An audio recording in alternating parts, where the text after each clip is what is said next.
Chapter 3. Going to die, Brian thought. Going to die, gonna die. Gonna die? His whole brain screamed it in the sudden silence. Gonna die. He whipped his mouth with the back of his arms and held the nose down. The plane went into a glide, a very fast glide, that ate altitude, and suddenly there wasn't any lakes. All he had seen since they were flying over the forest was lakes, and now they were gone. Gone. Out in front, far away to the horizon, he could see lots of them, glittering blue in the late afternoon sun. But he needed one right in front. He desperately needed a lake right in front of the plane, and all he saw through the windshield were trees, green death trees. If he had to turn, he didn't think he could help the plane flying. His stomach tightened into a series of rolling knots, and his breath came in short bursts. There, not quite in front, but slightly to the right, he saw a lake, an L-shaped, with rounded corners, and the plane was nearly aimed at the long part of the L. Coming from the bottom and heading to the top, just a tiny bit to the right, he pushed the right rudder pedal gently, and the nose moved over. But the turn cost him speed, and now the lake was above the nose. He pulled back on the wheel slightly, and the nose came up.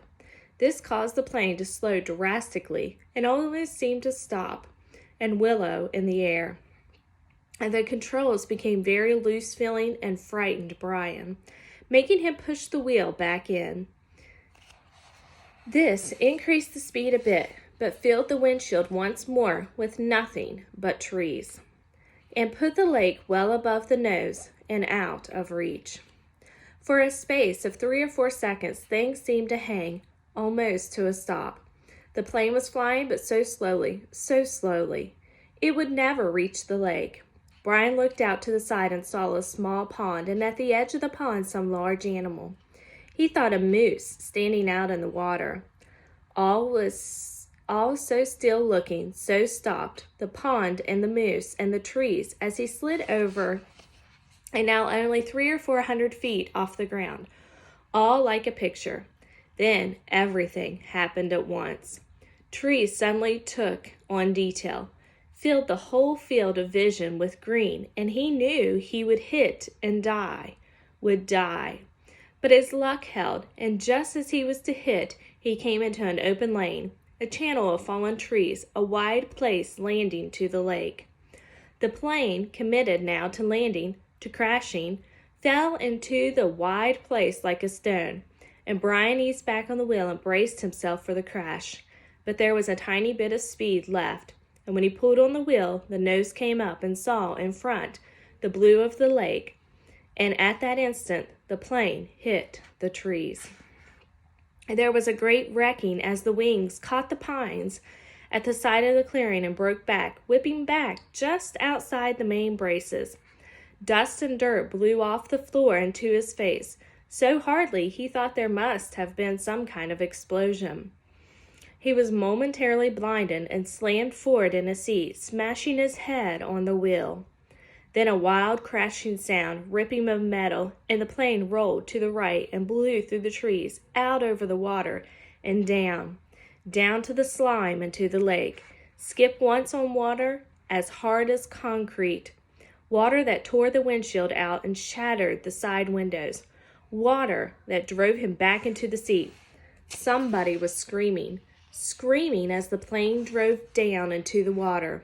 Someone screamed tight animals, screams of fear and pain, and he did not know that it was his sound, that he roared against the water that took him and the plane still deeper down in the water. He saw nothing but sensed blue, cold blue green, and he raked at the seatbelt batch, tore his nails loose on one hand. He ripped at it until it released, and somehow, the water trying to kill him, to end him, somehow he pulled himself out of the shattered front window and clawed up into the blue, felt something hold him back, felt his windbreaker tear, and he was free. Tearing free, ripping free. But so far to the surface, and his lungs could not do this thing, could not hold, and were through. And he sucked water, took a great pool of water that would finally take him, and his head broke into light, and he vomited and swam, pulling without knowing what he was doing, without knowing anything, pulling until his hand caught at weeds and muck, pulling and screaming till his hands caught at last in grass and brush, and he felt his chest on land, felt his face in the coarse blades of grass, and he stopped. Everything stopped. A caller came that he had never seen before, a caller that exploded in his mind with the pain, and he was gone from it all, spurling out into the world, spurling out into nothing.